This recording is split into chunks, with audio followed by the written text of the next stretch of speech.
बस्ती में निकाय चुनाव का घमासान तेज हो गया है। सपा ने इस बार सबसे पहले प्रत्याशी घोषित किया है। सपा प्रत्याशी नेहा वर्मा ने आज अपना नामांकन दाखिल किया है। उनके साथ पूर्व मंत्री और सपा के कद्दावर नेता राम प्रसाद चौधरी, सदर विधायक व जिलाध्यक्ष महेंद्रनाथ यादव समेत बड़ी संख्या में समर्थक मौजूद रहे। सपा की नगर पालिका अध्यक्ष की प्रत्याशी नेहा वर्मा ने कहा कि चुनाव में वो शहर की सफाई, सीवर लाइन और महिला सुरक्षा के मुद्दे पर चुनाव लड़ेंगी।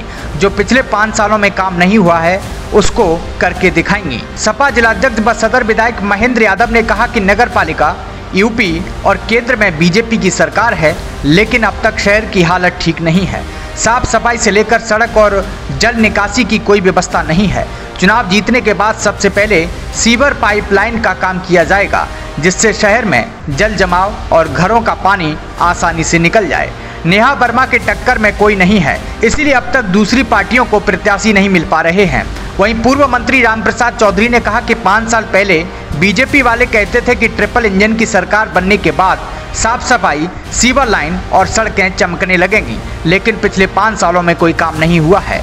आपको बता दें, अभी तक बीजेपी, बसपा और कांग्रेस ने अपने पत्ते नहीं खोले हैं। सपा ने नेहा वर्मा को अपना नगर पालिका अध्यक्ष का प्रत्याशी घोषित किया है। नेहा वर्मा पूर्व कांग्रेस जिला अध्यक्ष अंकुर वर्मा की पत्नी है। अंकुर वर्मा अभी हाल में ही कांग्रेस छोड़ सपा में शामिल हुए थे। नेहा वर्मा कायस्थ समाज से आती हैं। कायस्थ बस्ती शहरी क्षेत्र में निर्णायक भूमिका में है। पिछले चुनाव में नेहा वर्मा कांग्रेस के टिकट पर प्रत्याशी थी। उनको चुनाव में 9,286 वोट मिले थे। वहीं बीजेपी की रूपम मिश्रा को 12,205 वोट मिले थे। रूपम मिश्रा चुनाव जीती थी। सपा की शकुंतला जायसवाल को 8,199 वोट और बसपा की अमृता श्रीवास्तव को 7,958 वोट मिले थे। 2023 के निकाय चुनाव में सपा ने अपने पत्ते खोल दिए हैं। नगर पालिका अध्यक्ष से लेकर 9 नगर पंचायतों पर अपने प्रत्याशी घोषित कर दिए हैं। नेहा वर्मा कांग्रेस के टिकट पर पिछले चुनाव में सेकंड फाइटर थी, जबकि कांग्रेस का कोई बेस वोट नहीं था। इस बार सपा के टिकट पर नेहा वर्मा मैदान में है, तो इस बार का निकाय चुनाव काफी दिलचस्प होने जा रहा है। सपा नेता दावा कर रहे हैं कि नेहा वर्मा चुनाव जीत रही हैं, लेकिन देखने वाली बात होगी कि जब अन्य पार्टियां अपने पत्ते खोलेंगी तो क्या समीकरण बनते हैं। वोटिंग के बाद पता चलेगा कौन किस पर भारी है। ब्यूरो डेस्क, राजखोल खबरें। के बीच जाएंगे। साफ सफाई, महिला सुरक्षा, जो सीवर लाइंस नहीं है, 5 सालों में जो सरकार ने काम नहीं किया है, उसको लेकर हम सारी चीज़ों को लेकर जनता के बीच में जाएंगे और काम करेंगे। मुकाबला किससे आपका? किसी से हम लोग की पूरी तैयारी है। निकाय चुनाव में कोई जो है हम लोग के मुकाबले नहीं है। नेहा वर्मा भारी मतों से चुनाव जीतने जा रही हैं। मुद्दे हम लोगों के जो स्थानीय मुद्दे हैं, जैसे सड़कें नहीं है, नालियां नहीं साफ हो रही हैं, सीवर लाइन नहीं है, और इसके साथ साथ चूंकि भारतीय जनता पार्टी की नगर पालिका में भी सरकार, प्रदेश में भी सरकार, देश में भी सरकार, उसके बाद चारों तरफ हाहाकार मचा हुआ है। नगर पालिका का विकास नहीं हुआ और सरकार उत्तर प्रदेश और केंद्र में भी सरकार है। चारों तरफ लोग परेशान है। लैंड ऑर्डर से लेकर के हर मुद्दे पे सरकार फेल है। तो जनता अब इस भारतीय जनता पार्टी को बदलना चाहती है, इनके लोगों को भगाना चाहती है। आप देख रहे हैं जिस तरीके से जब से नेहा वर्मा के नाम का ऐलान हुआ है, पूरा कोई लड़ाई में रह ही नहीं गया। चारों तरफ किसी भी चौराहे पे जाइए, किसी नुक्कड़ पे जाइए, किसी गली में जाइए, आम जनमानस इनका चुनाव, नेहा वर्मा का चुनाव नहीं रह गया, जनता इसको चुनाव लड़ रही है। आपने कहा अभी कि नेहा वर्मा ही अभी मैदान में, अभी बीजेपी ने तो पत्ता भी नहीं खोला है।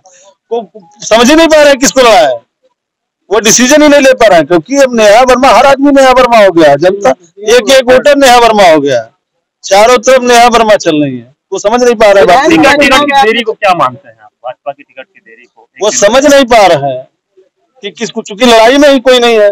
अब वो सोच रहे हैं कि किसको लड़ाए जिससे कुछ इज्जत पानी बची रहे। तो निकाय चुनाव में क्या माना जाए कि सपा जिस तरीके से विधानसभा में 4 सीटें आपने जीत ली, तो क्या क्लीन स्वीप कर ले जाएंगे? क्लीन स्वीप करेंगे। 9 नगर पंचायत है, 9 नगर पंचायत जीतेंगे और ये नगर पालिका एक है, नगर पालिका को भी जीतेंगे, 10 सीट जीतेंगे। था कि जब ट्रिपल इंजन की सरकार होगी तब पूरा बस्ती का अमन चैन, पूरा सफाई, सीवर लाइन, सारा बिजली पानी सब व्यवस्था हो जाएगी। 5 साल बीत गया, देखा आपने कोई व्यवस्था, किसी प्रकार की व्यवस्था नहीं कर पाए 5 वर्षों में। आज कूड़ा है, चाहे जिस तरह से भी देखिए आप पूरे शहर को, गलियां देखिए शहर की आप, कहीं से कोई विकास कार्य नहीं हुआ है। समाजवादी पार्टी के नेता नेहा वर्मा जी उम्मीदवार के रूप में आई हैं, निश्चित रूप से सफलता मिलेगी, कोई लड़ाई नहीं है यहाँ, इनको सफलता मिलेगी और चौमुखी विकास इस शहर का किया जाएगा। नगर पंचायत के प्रभारी बनाया गया तो बस्ती में कितनी सीटों का आप दावा करते हैं? यह बस्ती में 10 सीटें हैं, एक सीट रुका हुआ है, 11 सीटें हैं, 10 की 10 सीटें समाजवादी पार्टी जीतेगी। सत्ता के खिलाफ चुनाव है, पिछले जो प्रमुख चुनाव थे तमाम चुनाव में आप लोगों ने कहा कि सत्ता का दुरुपयोग हो रहा है। ये आम जनता का चुनाव है, ये गिनती का चुनाव नहीं है, इसमें आम जनता सड़क पर निकलेगी, निश्चित रूप से सही और सही काम करना पड़ेगा प्रशासन को। टिकट बंटवारे की बात कई बागी प्रत्याशी ये दलों में होता रहता है, दल में कोई नाराज होता है फिर मानता है, दलों में चलता रहता है।